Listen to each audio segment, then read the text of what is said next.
Welcome back, everyone, to part 16 of our 20-part dental coding masterclass explainer. I am so thrilled to have you here as we continue our journey through the CDT codes. Now, in our last session, part 15, we laid down the groundwork by looking at diagnostic radiographs and imaging. Today, we're shifting our focus to some highly specialized procedures within CDT Category I diagnostic tests and examinations. For all of you medical coders, dental billers, and revenue cycle pros tuning in, this is the area where your coding has to get incredibly precise. In this category, understanding the clinical objective behind the procedure is literally everything.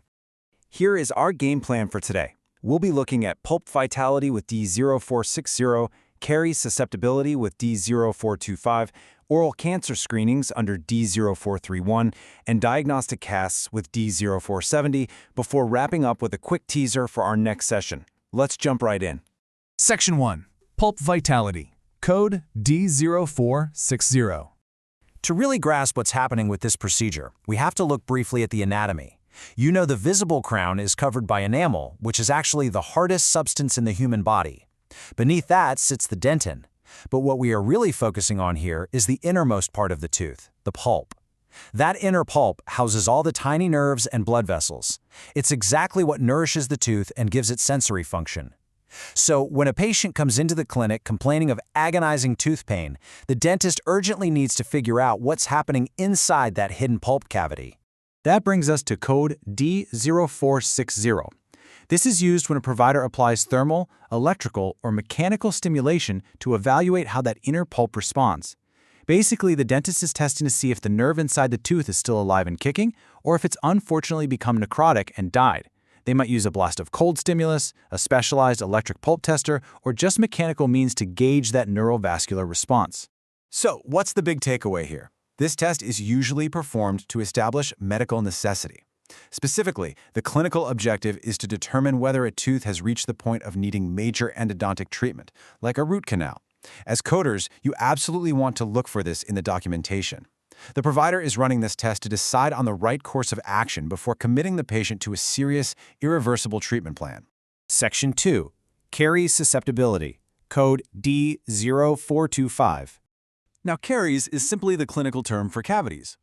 D0425 is billed specifically for tests that identify biological factors heightening a patient's likelihood of developing decay. But listen up, because it's super important to note another code here, D0423. While D0425 looks at immediate biological factors, D0423 is used when the provider actually analyzes a specimen to assess a patient's genetic predisposition to progressive oral diseases. We're talking severe periodontitis or even certain oral cancers. It's a subtle but vital distinction for your coding accuracy. To justify using code D0425, the clinical documentation must clearly show the dentist evaluated specific physiological parameters. These tests look at things like salivary flow, because as we know, saliva is crucial for washing away sugars and neutralizing acids. They also analyze the actual bacterial composition in the mouth, looking for culprits like Streptococcus mutans, and they test the oral pH levels to see if the environment is overly acidic, which strips away that protective enamel. Section 3.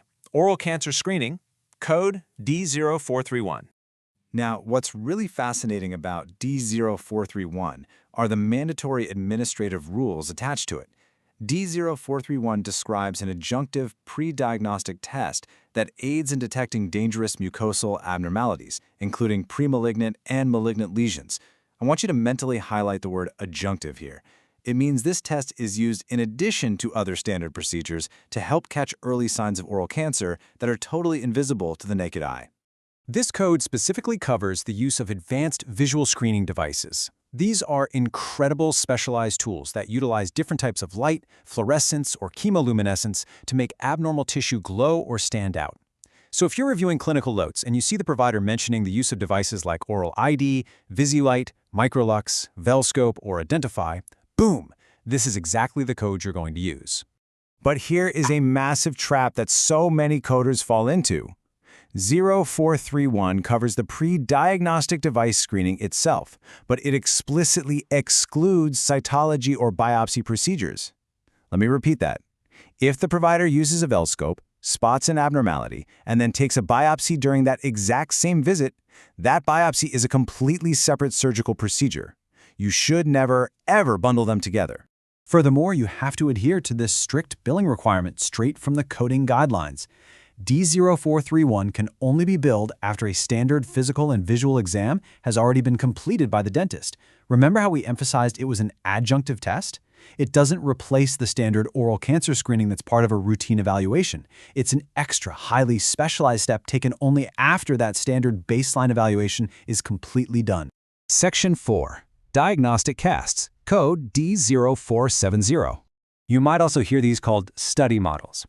Diagnostic casts are essentially anatomical reproductions of the patient's teeth and jaws, usually poured out of plaster or stone, and they have multiple incredibly vital clinical applications. Providers use them to evaluate the maxillomandibular relationship, which is basically a fancy way of saying how the upper jaw, the maxilla, and the lower jaw, the mandible, bite and lock together. These casts are also absolutely essential for creating complex treatment plans for prosthetics or for fabricating those custom trays that will eventually become night guards or athletic mouth guards.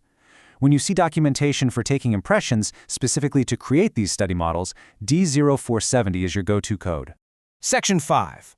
Our summary and a quick look at what's ahead. We have successfully navigated the complexities of Category I diagnostics today. So next time in Part 17, we are going to transition right into Category II, preventative services. These codes span from D1000 to D1999, and we will be breaking down the strict requirements for things like routine prophylaxis cleanings, the application of sealants, one-on-one oral hygiene instructions, and specialized fluoride therapies. It is going to be an incredibly practical session for your everyday dental billing for sure. I really hope this breakdown brought some clarity to these specialized diagnostic codes. As testing technologies like genetic screening and advanced fluorescence become more and more common in everyday practices, how will our diagnostic coding have to evolve to keep up with proactive dental care? Think about that puzzle as you audit your next chart. Please remember to like, subscribe, and share this explainer with your billing colleagues. Check out the rest of the playlist if you haven't already, and as always, decode healthcare with Harshal.